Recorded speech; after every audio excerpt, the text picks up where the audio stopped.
Good afternoon, everyone. My name is Andrew Stillman. I'm a systems developer at New Visions for Public Schools in New York City, and I'm here today with my colleague Jared Carano. How you doing?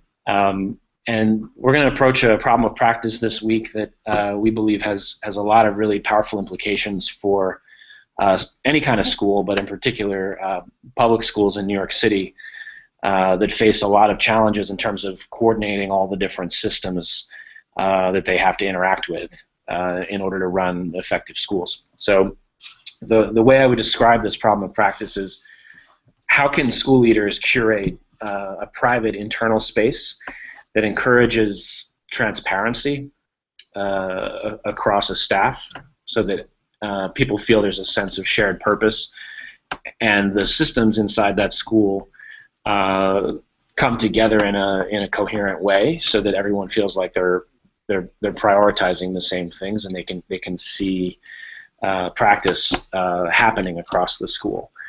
So the goal here would be to build a sense of shared responsibility and to really prioritize the things that the school leadership team has decided need to be the focus of the school. And how do we do it in a way that's flexible, customizable, and can ultimately be kind of tweaked to fit the unique needs of each school? So the answer, we think, is that schools can build really effective staff intranets, right? Most modern organizations have internal-facing websites where these kinds of things are curated, links out to other portals, content that's specifically internal. And so we're going to focus today on some of the basics of setting up an internal intranet. It's a staff-only site for a school.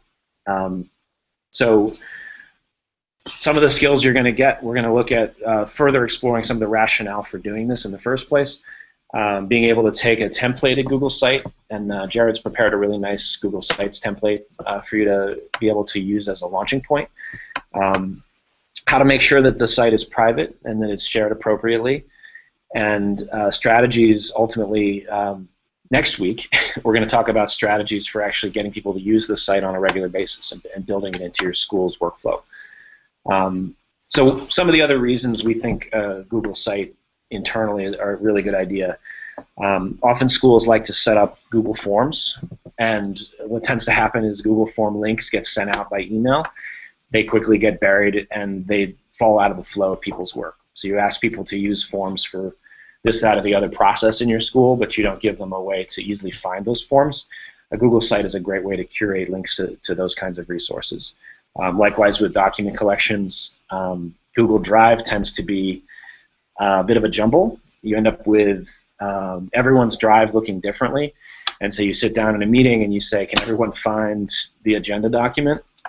And everyone's looking in a different place, and often it can be very time consuming. So being able to curate links, curate documents and folders in Drive in a common shared space is something we think is really important. Living out of your inbox tends to become the default in a lot of organizations that go Google. You'll find that sort of everyone is on this reflexive,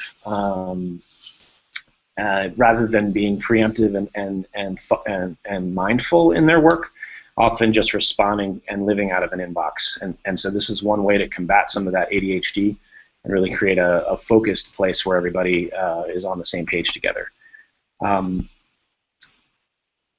The other piece is obviously, you set the priorities in this space. So if you're successful in getting the internal site to be part of the life of the school, and you want to put a certain piece of student data on there, let's say you're tracking college readiness, you can really make that the focus because it's real estate that you collectively control, and it helps shape the work of the team. So being thoughtful about what goes there can really shape the agenda. Last piece is, Google spreadsheets are an incredibly powerful real-time data tool for teams. Being able to take data out of core systems, build charts, show tallies on form responses. A lot of this data helps you monitor processes inside of schools, and the fact that you can have live feeds from these spreadsheets and embedded charts right in your Google site. It's sort of a dashboard building toolkit a lot of folks don't take advantage of. So this is kind of some of the overarching reasons why we think staff intranet can be a really powerful thing in a school. So without any further ado, let's have Jared show us a few basics in terms of how to set these things up. Great, thanks, Andrew. So I'm going to jump into a screen share here. Let's see.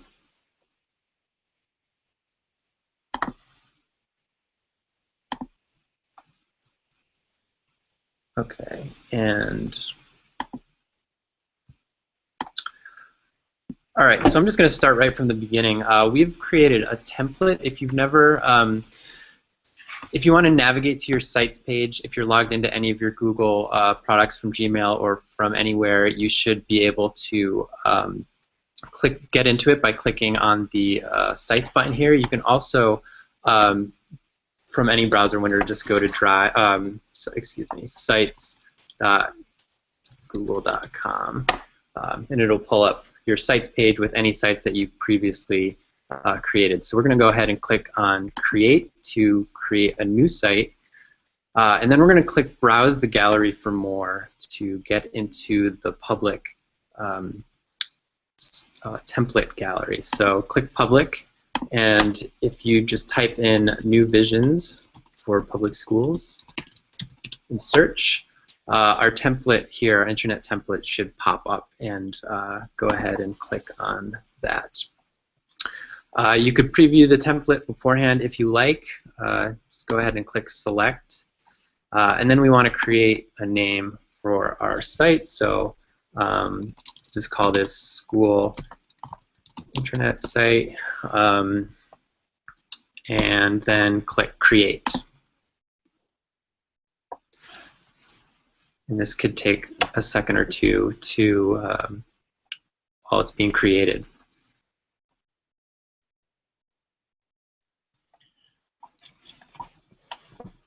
Okay, so now you'll see our basic template. This is geared towards our New Vision schools, so there's some resources here that are specific to New Vision schools. But basically, if you've never worked in Google Sites before, you'll see across the top you have this this sort of editing bar. If you're an editor on the site and you're logged in, you will get this bar across the top that gives you basically 4 buttons. The first one is what you would click to edit the page that you are on. The second button is what you would click to create a new page. And this third button is more. There's a number of things in here that a few of which we'll get into. And then the fourth button is the share button, which is how you control who can view your site and who has access to it. So let's see. So the first thing we'll do is talk about how you would navigate around editing the overall site layout. So you'll see I have sort of these tabs going across the top, if you wanted to sort of change the way some of that looks, you could go in and go into More and click Edit Site Layout, and you'll see that pulls up this additional set of buttons across the top.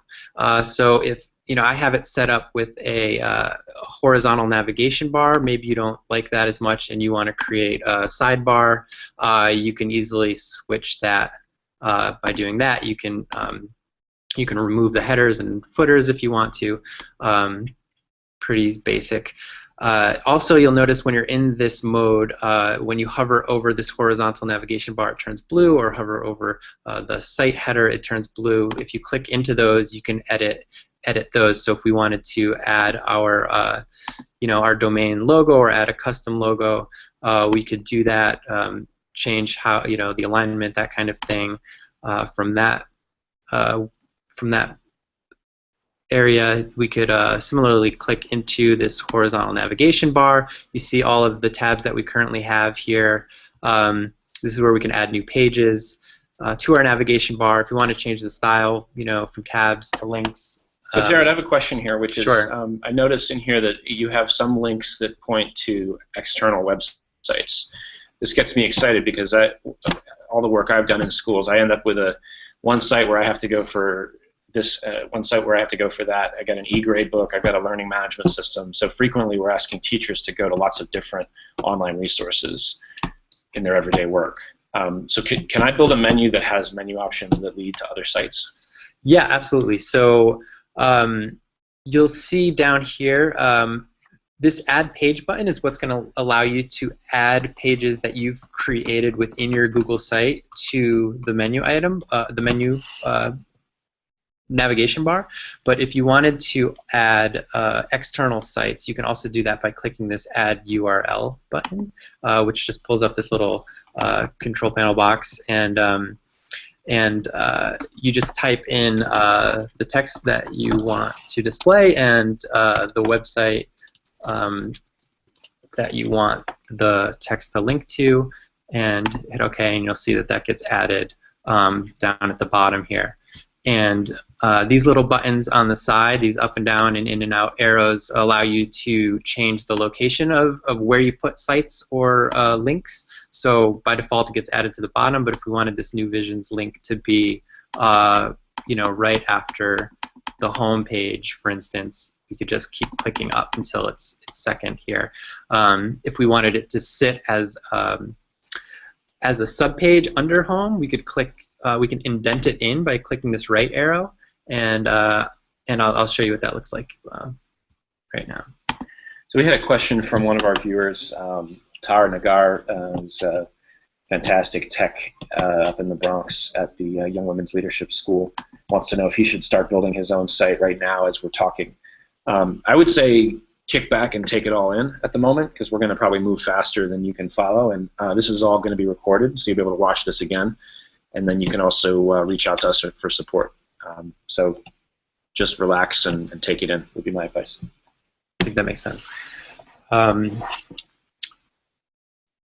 Okay, so I showed you a little bit of how you go about editing the overall site layout, and what that means is when you're editing the site layout, if regardless of which tab, which page we click into, that stays the same. So you'll see school intranet site, our New Visions logo, that stays the same regardless of what page we're on. But now, if we want to get into editing a specific site, we go and click this little pencil icon. It says Edit Page.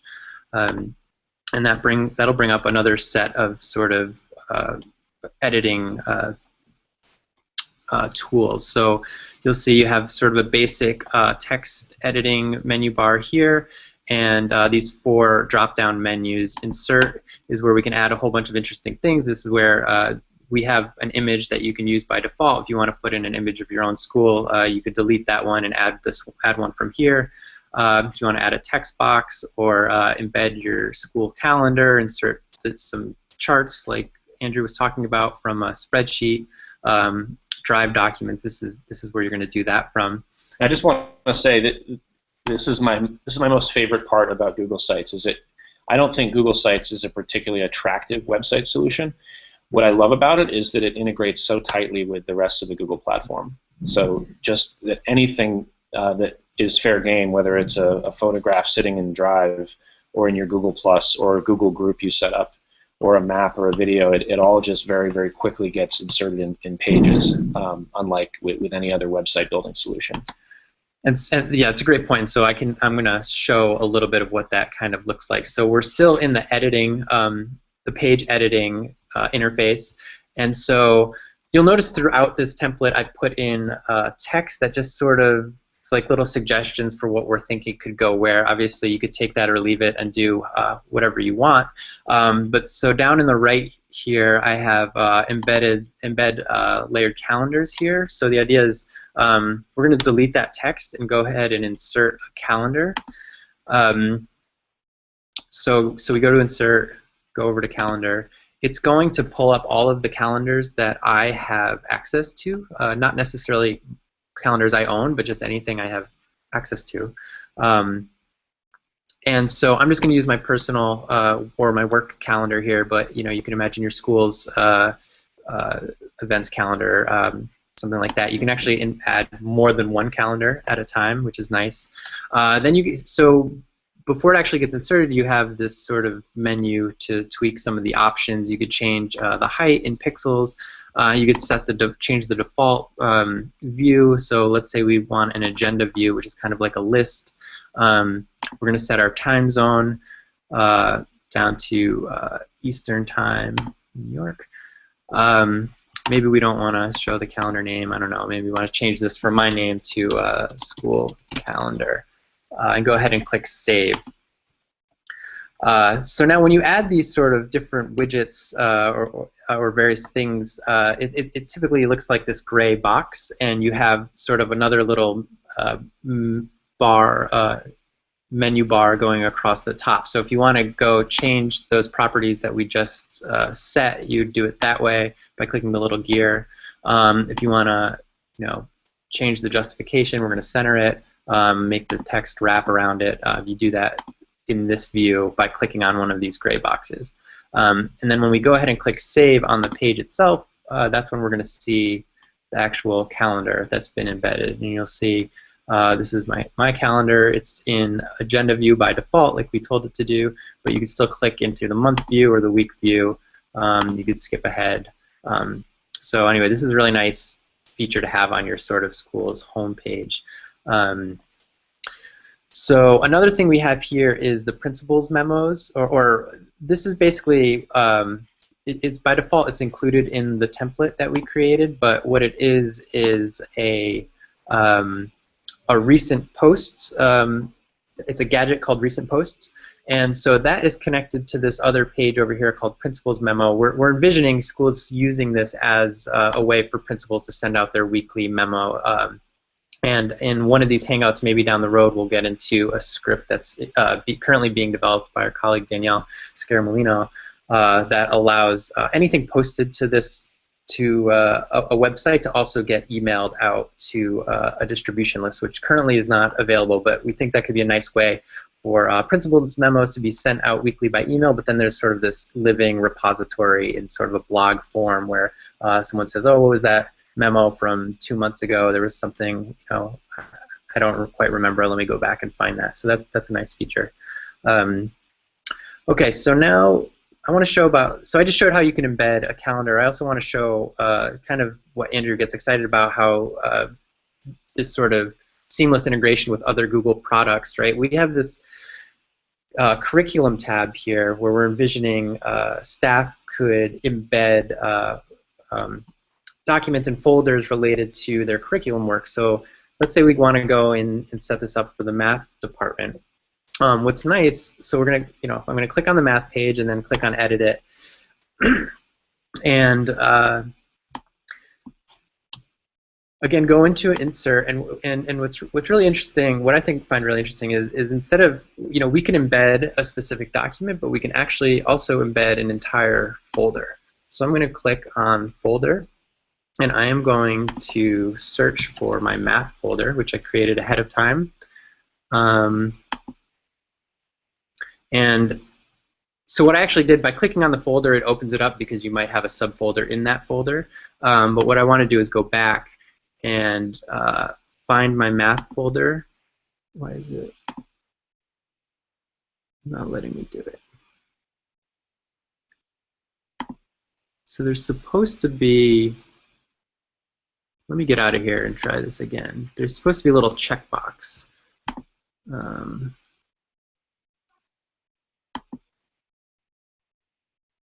Okay, so now here's my math folder. There's the checkbox. Once I check that, I can click select, and that will, you can set some of the attributes here if you want to. I'm just going to click save. Maybe we want to center it. And then I'm going to save the page, and you'll see what this looks like. So now you see those 3 documents that I had in this folder are now sort of embedded right here in the website, which is a really nice way to keep your teams organized. And what else is really nice about it, right? So say I am a teacher on the math team, and I'm going to go into my drive, and say I create a new, say I'm going to create a new document, and I want to share it with my colleagues on this team. Let me find this again. Okay, so say I create a new math curriculum document, and just by going ahead and adding that document to this folder here, the next time anyone clicks into this math page back on our site, that file is automatically added here. So it's just like a really nice way to keep everyone sort of organized and on the same page. So there's a little gotcha in what Jared just said, which I noticed that the folders and files that Jared was just referring to didn't look like they were shared. And Jared, what will happen if you are not you right now and you go to this page? What will you see, given that the folder and the files are not actually shared with the rest of the staff? Right, that's a great point. So currently, if I were to share this link with anyone and they were to come to this website, even though they might be shared on the website and have privileges to access the site itself, they're going to get a big, I forget what the error message is, but you're going to get some sort of error message where this folder lives saying that you don't have permission to view this folder and would you like to request permission from the owner. So if I wanted you to be able to see this, I would actually have to go into my math folder and share this with you, or make it public, or share it with the domain.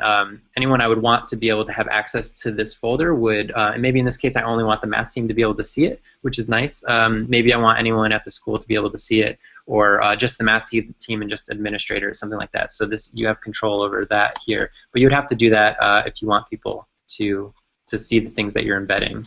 Great. So this kind of gets into the next topic, which is privacy generally. It seems like if you're going to build a staff site, you want to know that kids can't get to it. And even if they could get the URL, that they wouldn't be able to see anything on there. Because I want to imagine that I can put student data there and not have to worry about it. So how do you do that? Right. So by default, when you create a new site,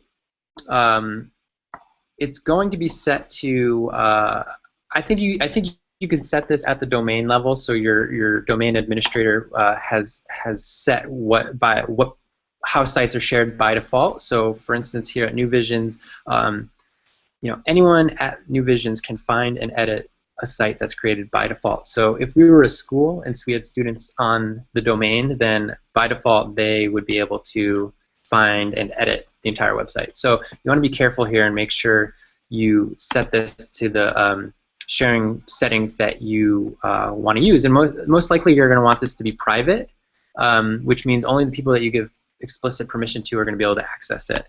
So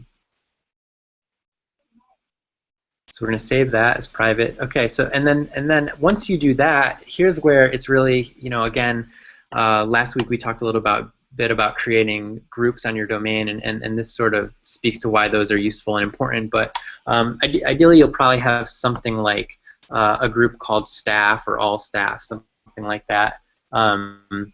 So this is a fake one, staff at myschool.org. So by including them here and making them, maybe you don't want them to be editors, but viewers,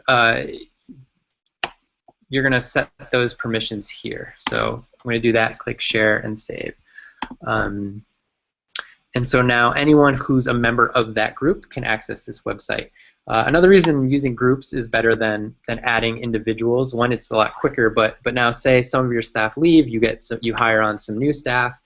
Just by adding them or taking them away from that group, they automatically get access to this website or lose access to this website when they leave, which is really important and really nice. So I have a question. I might want to have a staff site that then I give specific people the ability to maintain different parts of it, because I don't want to take it all on myself. I want to delegate that. So maybe the math team should have the ability to edit the math site.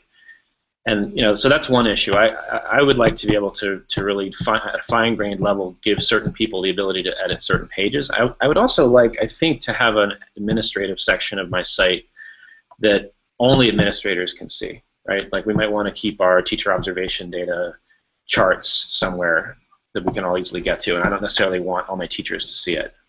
Is that possible? Yeah, that's totally possible. And we've actually set the site up all. So when if you download this template, you'll see you have an admin panel, an admin page already set up, and we did have the idea that you would restrict access to this only to administrators. And what's nice is if I'm logged in as a staff person and not an administrator, once we set it up the correct way, they actually just won't even see this page at all.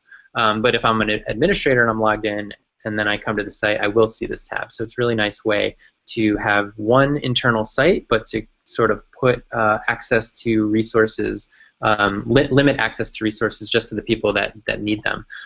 So let me show you how you would do that. So we're going to click back into Share up in the top right.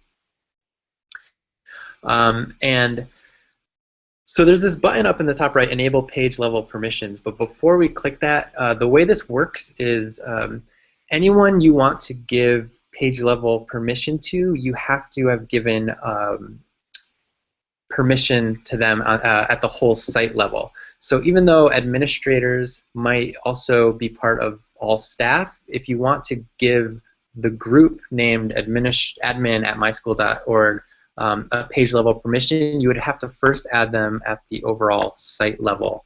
So we're going to say admin@myschool.org, and that they can edit, and we're going to add them to this top level. Why didn't that work?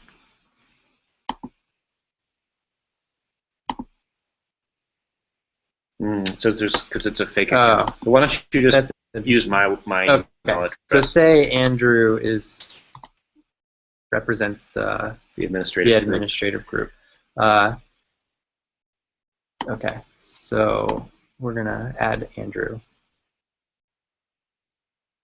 Okay, so now Andrew Stillman can edit this entire site. So now we're gonna click into Enable Page Level Permissions.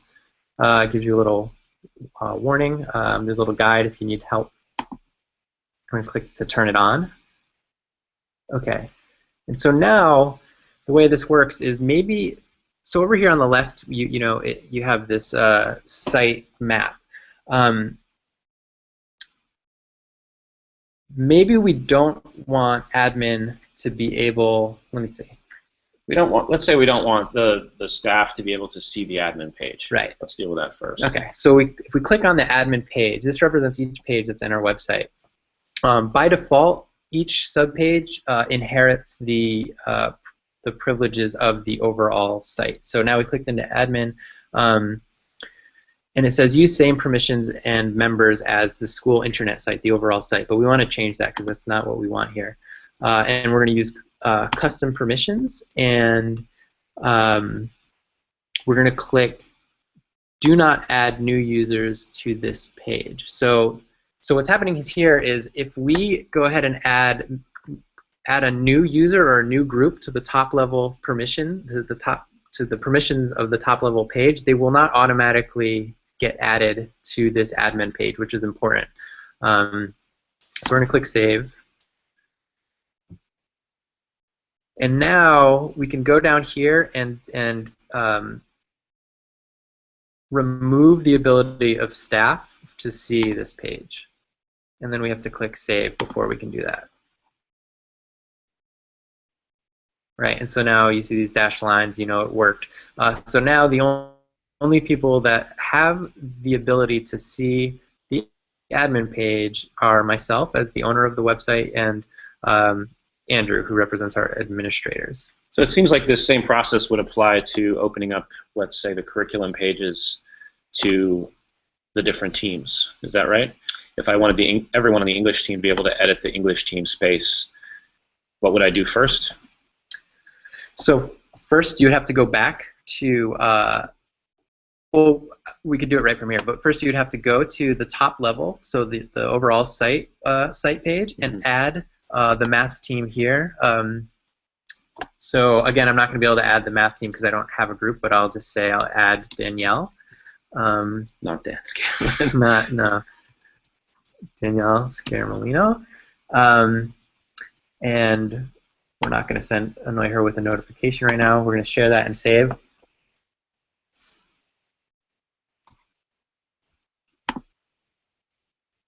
Okay, so now it's still thinking, you could see. Okay, so now Danielle's been added here. Now we want to add her as an editor to the math page. We click on math. Whoops. Click on math. Again, click change because we don't want to use the same permissions as the overall site. Use custom permissions. Do not add new users to this page. Click save. Go down, take off staff. Since Andrew's admin, maybe we do want him to view this. If we didn't, we could take him off as well.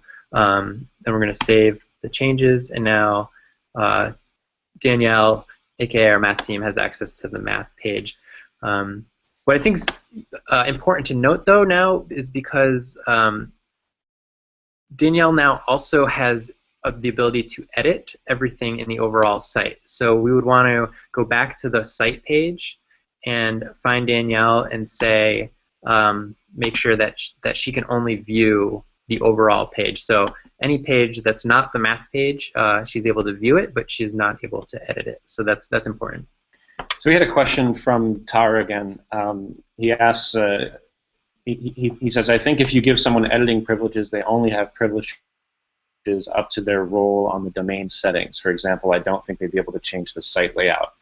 Let me disentangle that a little bit. So it's not that I don't think the domain settings make a difference unless that user belongs to an organizational unit that is not allowed to use Google Sites. So I'm not sure if what you mean is domain settings, but in some cases, schools don't allow certain sets of users to even use Google Sites. That's not something we recommend.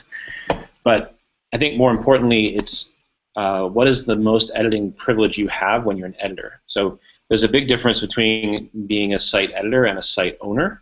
If you could, Jared, go back into the share panel for a second. You'll see that sites can be set to have multiple owners. So let's imagine, for example, that I too want to be able to edit everything about the site. When I say everything, I mean there's a difference between being able to edit the content and being able to edit the layout of the site. And an editor is restricted to being able to edit page content, but they can't change the navigation structure. And I believe they can't change any of the themes, colors, fonts, etc. They can't reorder the pages. So essentially, an editor is restricted to editing page content. An owner is allowed to edit everything you see in this managed site area. So just show real quickly how you would set me to be a co-owner of the site. Sure. So again, we would want to make sure that we're highlighting the top level site page there, and then find Andrew in our list of who we've given access to, and change him from an editor to an owner. You click Save Changes, and now. Now I would be able to access the Manage Site area and the Edit Site Layout feature, whereas before I would not have been able to. So that's the difference. Hopefully that answers Tara's question.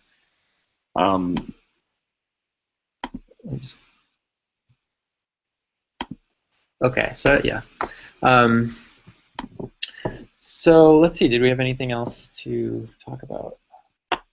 I think this is pretty good for our first week. The outstanding questions in my mind have to do with how to get people to actually use this thing. What I find is that typically you can introduce something like this to your staff, and it's like one more URL in a sea of crap that's flying at them every day, right? So, and typically Google Sites URLs are not easy to remember. It's like sites.google.com/a/blah. It's like whatever. So there's a user behavior problem, right? Everything we do in terms of making this site useful, it's going to go a long way towards making people want to go there. But what's going to make it really stick in their behavior? And we're going to talk about some of those strategies next week. Just to give a little preview, we're going to look at creating a subdomain, so making a really nice, clean, pretty URL that is easy to get to. And there's some technicalities in there that not everyone knows how to do, including changing some DNS settings. So we're going to get into that.